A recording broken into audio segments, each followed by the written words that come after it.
Welcome, everybody, to the debut episode of CatholicLaughter.com. And it's a new podcast tied to our business, Catholic Laughter, which produces clean comedy shows with a Catholic twist for Catholic parishes, all sorts of events, fundraisers, and stuff nationwide. I'm Carl Kozlowski. And I'm also the co-owner, Scott Vinci. Carl and I are both stand-up comedians, actually. We've been doing stand-up for over 10 years. But Carl, why don't we tell them a little bit more about Catholic Laughter? We've been in business since like 2017, has it been? Yeah, 2017. Yeah. And we like to travel. We do shows nationwide. We've done Ohio, we've done Texas, we've done California, we've done Chicago. So you were in West. And I did Virginia Beach last month for a show. Virginia Beach last month. But if you like to find out more information and see some videos and even contact us, go to CatholicLaughter.com. And you know, we're also great at fundraisers. This year, we've had a couple of big shows. Like there was one that raised like $70,000, right, Scott? Yeah, that was in Ohio for the Friends of Rwandan Education. We did that took place at Seton Catholic School over there in Ohio. So it was a lot of fun, actually. That was our second year. And then we had like $120,000 another night at the show I wasn't in, but you were hosting at Mater de la Rosa, right?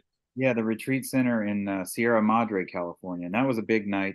The lady told me we ended up helping earn $120,000. We did the live auction after the show, and we were able to talk with the audience, and then talk about the things on auction, and just really get the audience involved. And they did raise a lot of money that night. It was actually a lot of fun, and we were glad to help. But we'd love to come to a town near you. Absolutely, and bring you a night of fun that's both clean and Catholic, and we guarantee it is very, very funny. So, and the last thing I'll mention is that every single one of our shows is headlined by a comic who has been on one of the fantastic late night talk shows like Conan, David Letterman,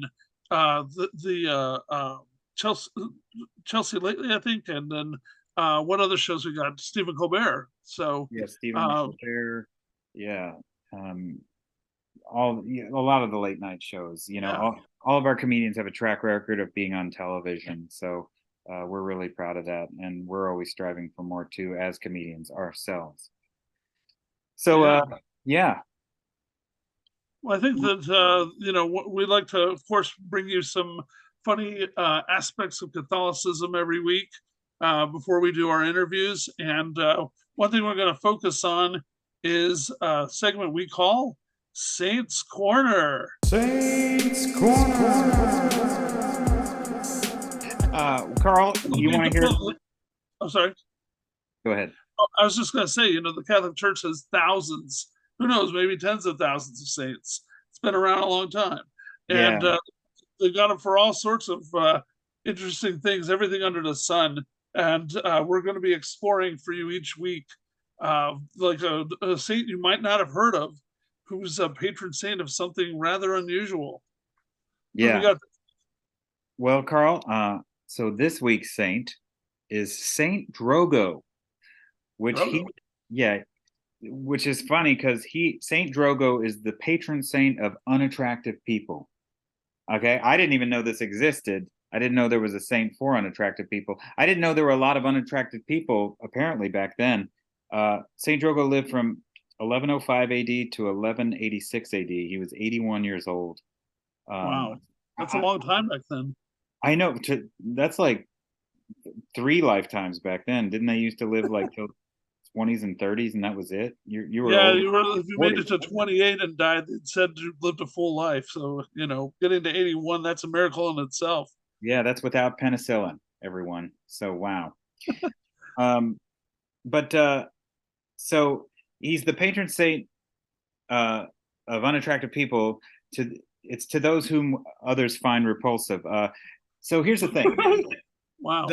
Saint Drogo used to be he was a shepherd, but he did a lot of pilgrimages, and on his pilgrimages he caught like some disease, not leprosy, but he had like these boils, these pus boils on his face, and it did make him disfigured in a little way. So he did for a while. He built a hut. It said he was stricken with an illness, and he built a hut, and he stayed inside this hut for like 40 years. Not, I mean, I'm sure he like left to do things, but like Yeah. he was basically a hermit for most of his life. He wasn't on eHarmony, is what you're saying. So No, he didn't do eHarmony, Match.com, none of the apps. Match, of course. Yeah. Yeah. But I mean, I imagine with the pus filled boils on his face, man, I mean, that's rough. But that also makes him the patron saint of teens with acne. Yeah, so if you're in your younger years and you feel like you have a lot of acne, say a prayer to Saint Drogo. Yeah. Well, I gotta say that, this is a very sadly eye-opening experience learning about him because all my life I've had people telling me, you need to pray to Saint Drogo. That's not a good thing, I guess, huh? You're just finding out now what they meant. Yes. But he had some unusual skills, right? I mean, yeah, the other thing he's known for, and this is kind of weird, is it's called bilocation. Bilocate. And what that means is he could be in two places at once. So like wow. they said literally like they'd look out into the field and he'd be out there in the field, tilling the fields or whatever, and then they'd look to the other direction, he'd be ringing the church bell. So he was often in two places at once, they said. I don't know how they figured this out. I don't know.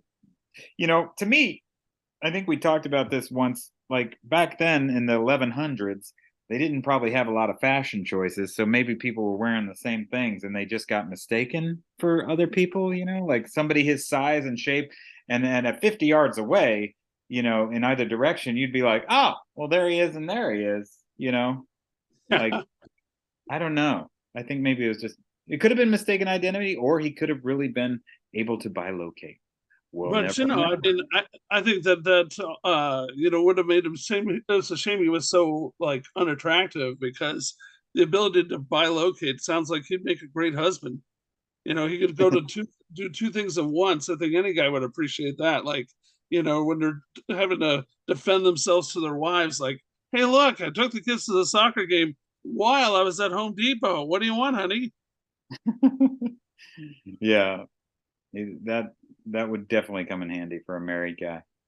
But yeah, so this guy, I think that's all I have. Oh, one more thing on Saint Drogo, that they also, it's kind of unofficial. I think it's more of a modern thing that somebody added this on the internet. I'm not sure, but it said he's also the patron saint of coffee. Really? Yeah, which actually sounds more believable than bilocation, but I don't know why it's such a mystery that he's the patron saint of coffee. I'll have to do more research on that and get back to you. But what you told me earlier that the church hasn't actually ever figured out exactly what his connection to coffee was, but they are able to say that he bilocated. It's like, if you figured out the bilocation, come on, church, why can't you figure out coffee? It's so basic. well, maybe he went on these pilgrimages and they didn't have horses or anything, so maybe he just walked a lot and he needs something to keep him up. Yeah, Cup of but coffee. yeah, well, so folks, if you're feeling unattractive, or if you really love coffee, praying for a good cup, there's your man. So, Saints Corner. all right, so I think it's a good time now to bring you our very first guest ever. Our next guest, you guys, this week is a comic we've worked with a lot. Really great guy. He's a triple threat, Carl. You know what that is, don't you? Yeah, I heard he juggle. We know he juggles. He's a comedian. He's also been an actor and got a lot of really cool TV credits. So Yes, yeah. as far as his TV credits go, he's been a recurring on That 70s Show. He was on the Drew Carey Show, a regular on Malcolm and Eddie. He's been on the George Lopez Show, the Dennis Miller Show. I mean, you name it, he's done it. He's also done audience warm up for a lot of the Netflix shows like Mr. Iglesias, The Ranch, stuff like that. Why don't we welcome Carl, our guest, Ron Pearson. Yeah. Hey Ron, guys, thanks for joining us. thanks for having me. Yeah. Well, why don't we start off with a question, Carl? What do you say? Yeah. So, Ron, like, how did you wind up falling in love with comedy as a kid? Were you a class clown at school or anything like that? Definitely a class clown. I'm the baby of 8 kids, right? Yeah. And so, and we all know 8 is like a regular Catholic family or a really small Mormon family. We're not sure, but and by the way, 2 of the kids in my family were adopted. But my Wow. parents never told us which 2. That'll mess you up. So I was talking that over with my brother Lee Fong, and he thought it was Abdul. I thought it was the twins. No one really knows. But when you're the baby of 8 kids, like, how do you get attention? Like, you're so abandoned by everyone because they want to go off and do their thing. So you do anything you can do to get attention. So I always liked funny, but I liked performing as a kid. And as a little kid, my dad passed away when I was 7, but I remember we used to watch a show called Laugh In all the time. It's funny. Oh, yeah. Our house was about laughter, Was your house about laughter or yes or no? Or You know what, Ron, it's kind of similar. My dad would come home from work. He was Italian. He'd put his feet up on the table, have a cigarette in his they used to call them Dago t-shirts. He'd have the strap t-shirt on, and he'd be smoking a cigarette and he'd be watching television. And I always felt like I had to kind of compete with the TV, like he would be watching like All in the Family or Cheers, and I'd see what he was laughing at, and then I felt like I would try to make him laugh or my family laugh, competing with the television. Yeah, my mom's the funnier parent out of the family. My dad's it's great to see my dad laugh, but my mom's the one who cracks so the jokes. Polish doctor isn't funny? Yeah. I mean, but Wash your hands, Carl. he actually did that all through COVID. That was really terrifying return to childhood. Triple mask and wash your hands. 20 seconds, Carl. 20 seconds, Carl. Yeah. But but my mom, she's a wisecracker, and I always love watching stuff with her, and we love the Cosby Show, but can't really talk about that now, I guess. Yeah. But it was a whole other world, kids, before back in the 80s.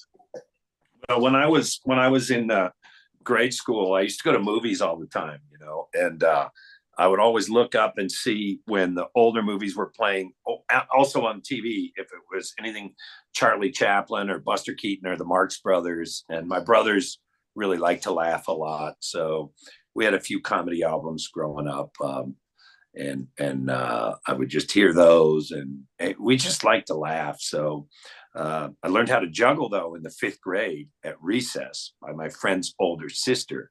And she got me to start performing that year. So I was 10 years old, street performing at Pike Place Market up in Seattle. And I think I made like $4 my first day. And I'm like, oh, okay, cool. I'm 10. But hey, within 4 years, I was on the Mike Douglas show. So I did pretty well with all that. So yeah, it's pretty amazing. So how did you wind up learning how to do the juggling? Which came first, the juggling or the comedy? And how did you learn how to weave that together in your act? Well, like I said, I started street performing at 10, Oh, okay. right? And so it was a mix of clowning and juggling. And so you're trying to create a show that has skill and funny in it, if you can. And so I did that. Plus, I did a lot of theater growing up. But I did a comedy street show with my partner from 13 all the way to 19 years old. And we would travel up and down the West Coast. And wow. Yeah. Where's your partner now? Where's that guy now? Did he get out of the He business? just retired from nursing in Seattle, and his wife's a nurse. They both retired like the same month. And they have 2 kids, and one of them pilot, and the other just designed my new product line for doing a bit about cigars in my act.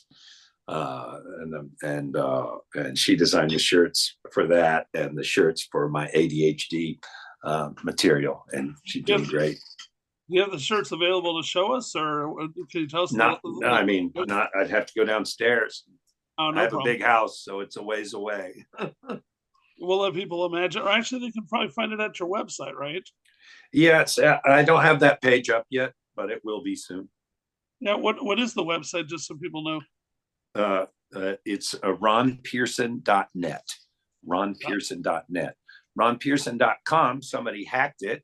ron-pearson.com, somebody hacked it, and I can't even get into that page anymore. And they try and sell, they try and get people to gamble. It's a gambling page, but it's my picture and my everything. It's really sad. It's hard to, Probably don't even own my own name. But ronpearson.net. Hey, Ron, let me ask you this. Hey, you know what? I just thought about this. Maybe they're trying to send me a message. Maybe the message they're trying to send me is, really? You juggle for a living? Well, that's a gamble. Maybe it's AI stealing your image. I think it's Li Fong just getting revenge for yeah. I not think knowing you're right. which of you was adopted. Yeah. So, Ron, you're considered a clean comic. Well, we think you're clean, and you've done shows for us before. What do you think? In this day and age, or as long as you've been in the business, what do you think the benefits are to being a clean comic for you? Like, has it helped you in your career, or do you think? Well, back in the day, a third of the comics were clean, a third were in the middle, and a third were dirty. Nowadays, not even 5%, I don't think, are clean. It's few and far between. So it's helped me well in the corporate market, audience warm up. I mean, I have certain niches in this business that I've done very, very well in.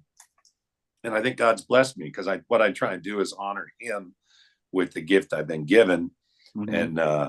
And so I try and relate as much truth from an area that will honor him, and that's kind of my goal. It's always been my goal, really. So yeah, well, that's great. So I mean, do you perform for a lot of churches along with the corporate stuff, or how do you bring your faith into your act, into your career? So I work clean. So if I'm in a club with a million dirty guys, and then I go on and do real well and clean, and I make mentions of God throughout my set. I'm not proselytizing unless it's in a church show. Then I'll do a full witness with that. So I do a lot of secular shows. Last night I was at a comedy club here in Los Angeles, and it's a clean show, but several people came up to me after the show and said, I can tell you believe in Jesus Christ, and they just started talking. They can see it. They can just see it. But I do a lot of shows in churches. I do stuff with you guys, Catholic Laughs, and I've put out 3 DVDs or comedy specials in the church market that have done very well and aired on various programs and Netflix and Amazon and whatnot. And it's a great market, because look, we in the church need just as much entertainment as the rest of the world does. And unfortunately, the world is not really serving up as much as I would like. I would like it to be more things that are edifying and uplifting. And so, and by edifying and uplifting, my comedy can be biting. It can be biting, but it's always connected to truth. So I'm not saying that every bit of an act is, it's clean, and it's the undercurrent is uplifting. Does that make sense? Yeah, totally. Where do you put the boundaries? I mean, or go ahead, Scott. It's funny, Ron. I did a show in Beaumont, California, a couple of weeks ago, and there was 5 of us comics. Girl went up. It was like crickets. Second. You need some eye drops? Are you crying? Did I make I'm you cry, crying. Scott? Oh my gosh, it's so emotional. Did I make you I cry? love you guys so much. I had a show in Beaumont. I can't believe I drove out there. But basically, so it was in a bar, and first MC girl goes up. It was kind of quiet, real quiet. Second woman goes up. It was okay. Third person goes up was me. I got a few laughs, and I'm super clean. I got a few laughs, and then a woman went up after me. She got more laughs, and then the headliner. I thought he was super dirty, but he was very good. He was very good, and I never seen someone turn a room around. I was like, this audience is dead. They're not gonna, 4 of us have tried, and no one's really getting. And then this guy kills it, but he even called the audience out, and he even supported us. He was like, "Come on, you guys, these guys were great. These 4, they came out here," and then he was just a great comedian, and I felt that, like you said, oh, those guys aren't.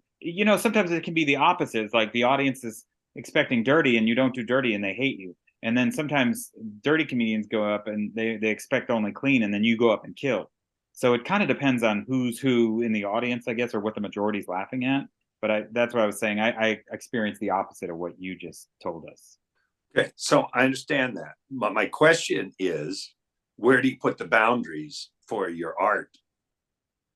Well, I mean, I think when in general, one obvious one is, don't use any of the big bad swear words. That's one thing for sure, Right. because that'll flip people out in a heartbeat at a church or so. Right.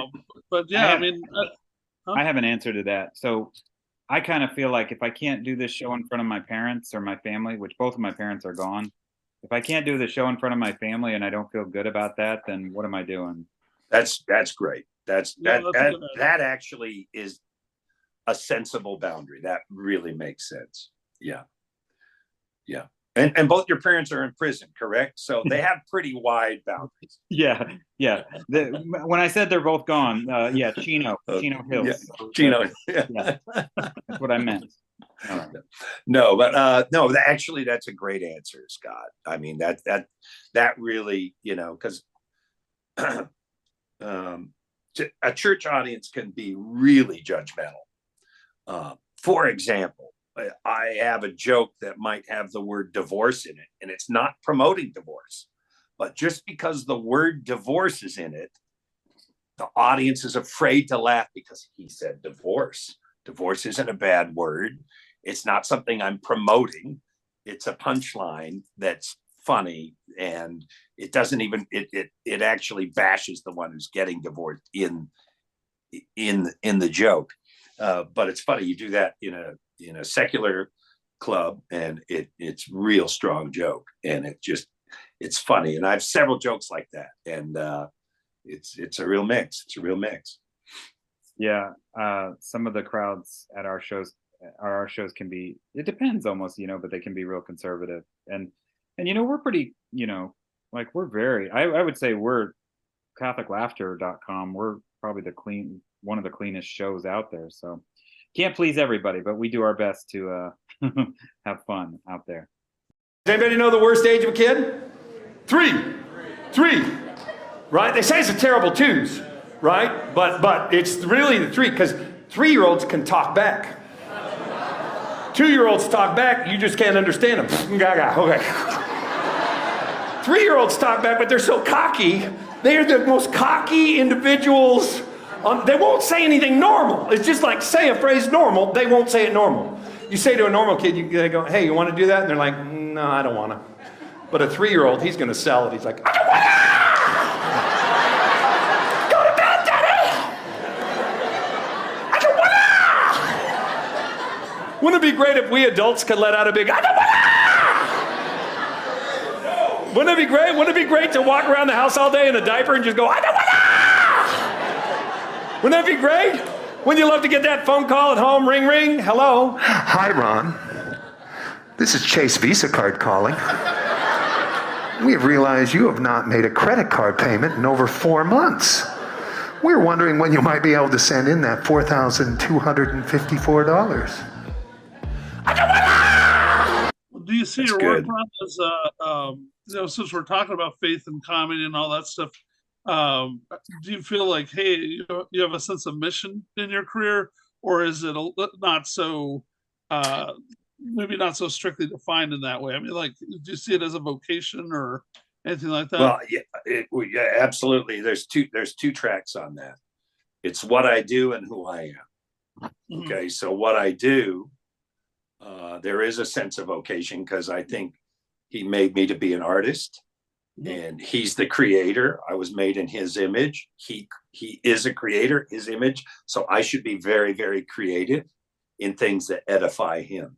So I try and do that. I try and do that in what I create, and so I think that is a sense of mission because I think in a lot of ways there is a need. Because I actually believe culture follows the money. And there were a lot more cleaner acts when The Tonight Show was the gateway to getting famous. And you had to be clean to get on The Tonight Show. Yeah. Then Def Comedy Jam comes along and a couple other things come along, and dirty just became what made money and what brought audiences to the clubs. And you just saw this giant shift away from the clean. But I still believe there's a hunger and a thirst for it. I mean, you look right now at Nate Bargatze, very clean act, and he's like one of the biggest, and there's so many that pop really big tend to be really clean, and but they don't get the kudos in the clubs the same way until after they've popped. It's really interesting. That's my opinion. That is funny. That is funny. The one question was, okay, so the question was, do I feel a calling to what I do, or is it just a vocation? So in what I do, it's that. But also, I believe we're just to be called salt and light wherever we're at. So if you're a plumber, you're salt and light as a plumber. If you're a doctor, you're salt and light as a doctor. So as a comedian, I get to talk and hang around people that maybe won't be around other believers. And I don't believe that just one phrase or one thing changes people. I think it's when you invest in lives and get connected to people, and they know who you are and you know who they are, and everyone comes to a point where life gets pretty rough, and who do you turn to when life gets rough? And sometimes if you're there, you can help others as others have helped me in the same way. Let me ask you this, Ron. So I've seen you do in your act, and you talk about your wife or your kids. How, like, do you? Well, I had a question that was really good. What's your approach to like being a father? Like, do your kids? Here's what I meant. Do your kids and your wife? Do they think you're funny? I doubt it.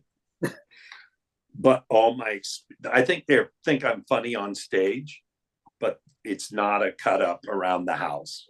Right. Sometimes it is, but I find it's better if I sit back and don't try and dominate the room with my voice and let them cut up, and they get really funny. My kids, my son, he's funny. And and really that's something I've had to learn over the last decade, right? It's only been a decade where maybe I need to be more quiet and listen more. And so it was probably more of that when I was younger. Maybe the off switch wasn't as prevalent. But you know what? To be honest, when you have kids, you're too busy being a dad. I'm just a dad. And I would be gone sometimes 230 days a year. Wow. So when I'm at home, I got a million dad things to do, as well as a million other things to hold down. So Yeah. It's funny. I find myself sometimes I feel like when I visit my family, I'm quiet, and sometimes I don't get to say, get a word out. But then when I get on stage, it's like, aha, I get to talk now, and everybody has to listen to me. And so Yeah. I feel power in that. But you're right. Like with family, especially, it's like there's some good material if you just sit back and listen. You don't even have to try. You just write it down. Well, I write a lot about my wife, and I write a lot about my kids, and and they they they like it. I think when a new joke is about them. Oh, really? What's the joke? And I'll tell them, and they have enough interest in it that I can tell they're not really offended by that. But what my wife hates though is when she's in the room and I'm doing material about her and people know she's in the room. She doesn't mind if she's quiet in the back and no one sees her or knows she's there. But otherwise, I'll say the joke, then they look at her, then they look at me, then they look at her, and it all becomes this ping pong game about how she's going to respond, So I did a show a little while back.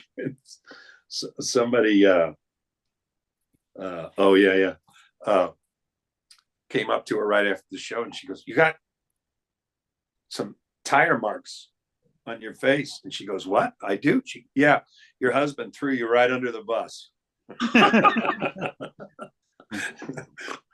Who comes up to you after the show mostly? Is it like dads who can relate to you, or is it like women who have husbands like you, or who do you think? Last night it was everybody. I had we did a show that was PG-13 in a comedy club, so they allowed 13 and over to come to the show, and we had some kids that came up and talked. I had a mother come up whose son was there.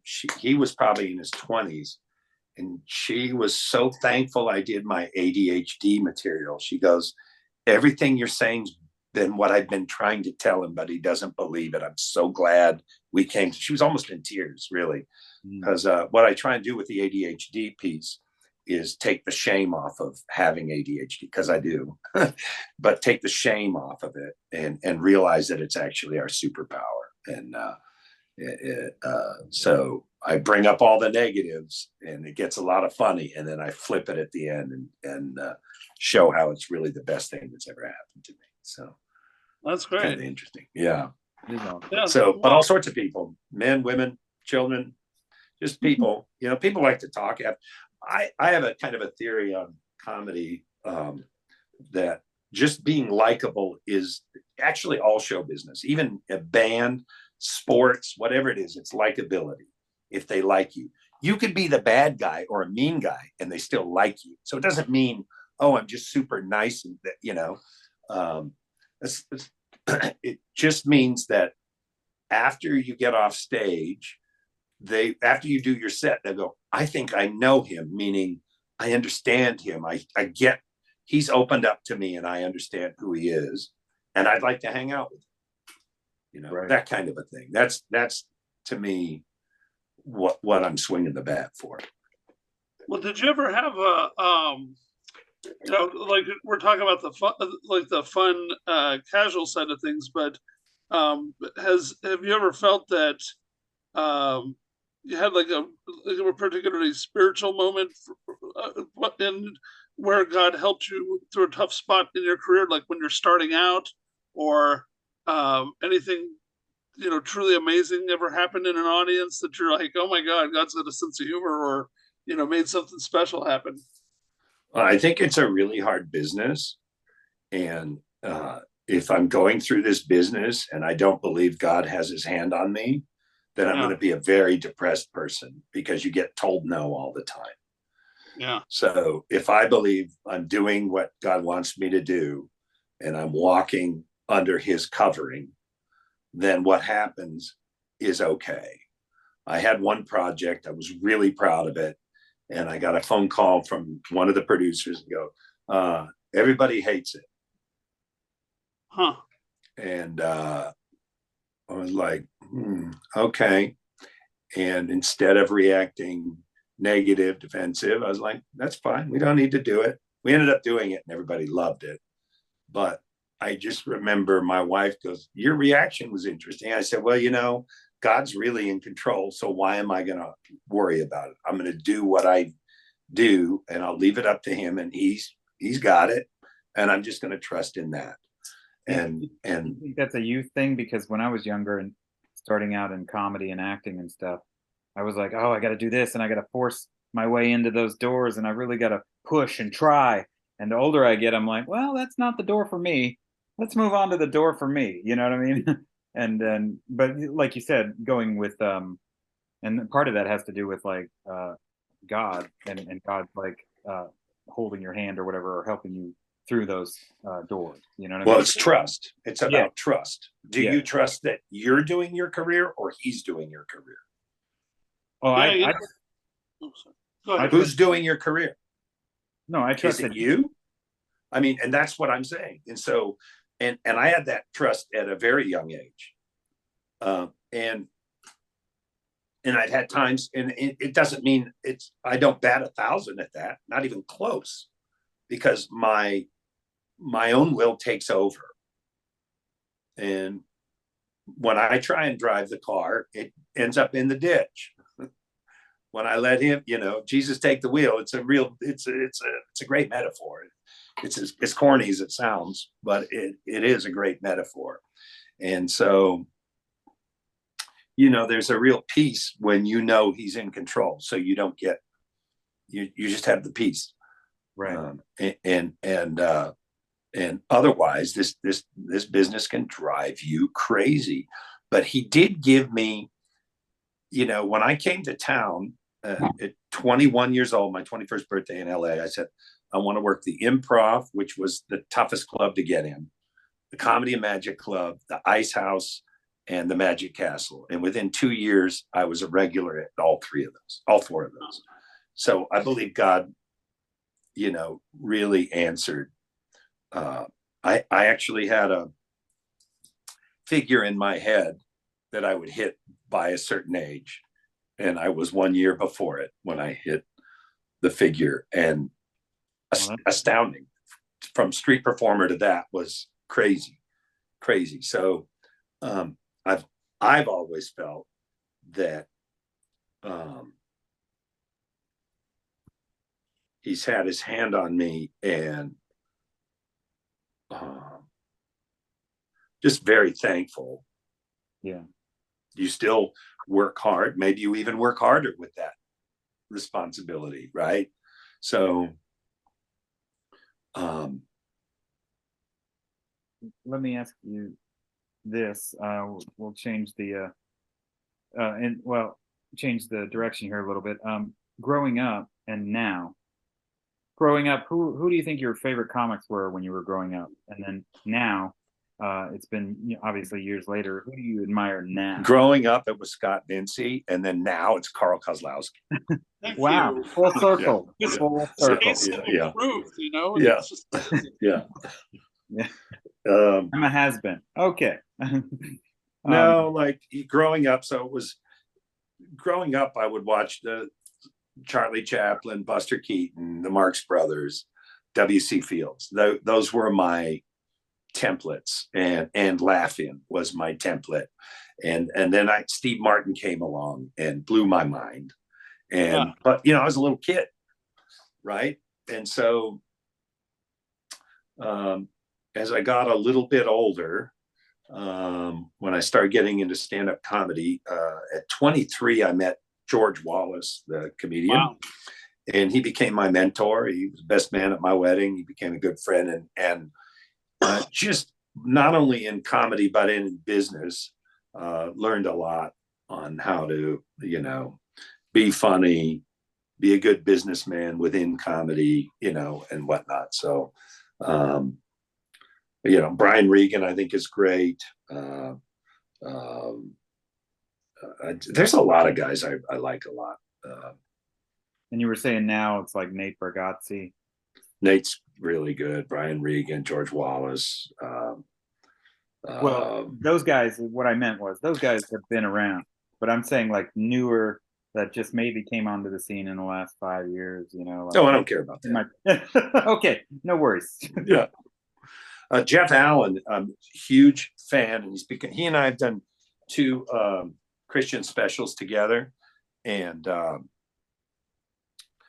done a few national tours together, and he's become a really good friend. But to sit next to him on stage, because he can tell his testimony.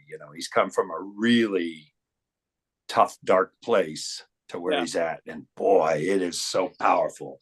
Our show, each one of us, we were called the Apostles of Comedy. It was Jeff Allen, Anthony Griffith, Brad Stein, and myself. And throughout the show, each one of us would take 5 minutes to tell our particular story. And any one of those nights, any one of us might actually have an emotional breakdown on stage. Wow. And get to tears. And so it's laugh, big laugh, big laugh, big laugh. And where is he taking it? Boom, all the way down, breakdown, and then come right back out into laughs. And that could happen 2, 3, 4 times a night in a show, in a usually, 2.5 hour show. When I'm on stage and I get to tears, it's usually because I realize I'm not making that much money that night. So yes. What, $10? Yeah. All right, Ron. Well, I think we're going to wrap it up here. Carl, what do you think? And any other questions for Ron you got? No, not really. I guess just let everybody know how to find you on social media and your website again. Social media is at Ron Pearson Comedy, Facebook, Instagram. Those are my favorites, but I think we got Twitter and TikTok as well. Or you can go to my website, which is www.ronpearson.net. Okay. But please follow me on social media. Yes. Yes, he likes to be followed, folks, but just not in real life. And what you did was stalking, not following. Carl, we've discussed that before. Yeah, Carl has an ankle bracelet due to all That's this. how I became a friend. Yeah. No, like trying to decode my wife is like trying to solve a complex math equation. The worst is when they come in, they walk in and they go, honey, do you notice anything different? Oh, no.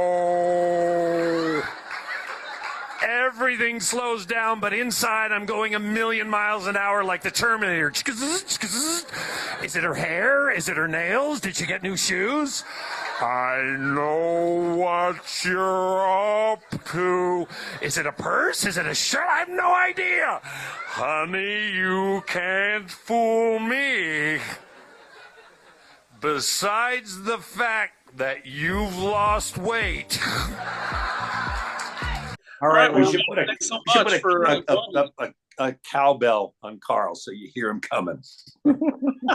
well, unfortunately, that's probably an appropriate choice of animal. Like I'm a little bit plump, but I've been a lot bigger. So you're thinking back to the old days, a cowbell would have probably fit quite well. Well, I think you're looking good, Carl. You're hanging in there, buddy. Thanks, You've done Ron. well. So do you. You've done well. Thanks. And you've done really well, Ron. We love working with you, and we love talking to you. Thanks for coming out today. We really appreciate it. Thanks, guys. All right. Have a good one. Thanks. CatholicLaughter.com brings live stand-up comedy shows to your church, fundraiser, or event. For more information or to inquire, go to CatholicLaughter.com and be sure to follow us on Facebook and Instagram.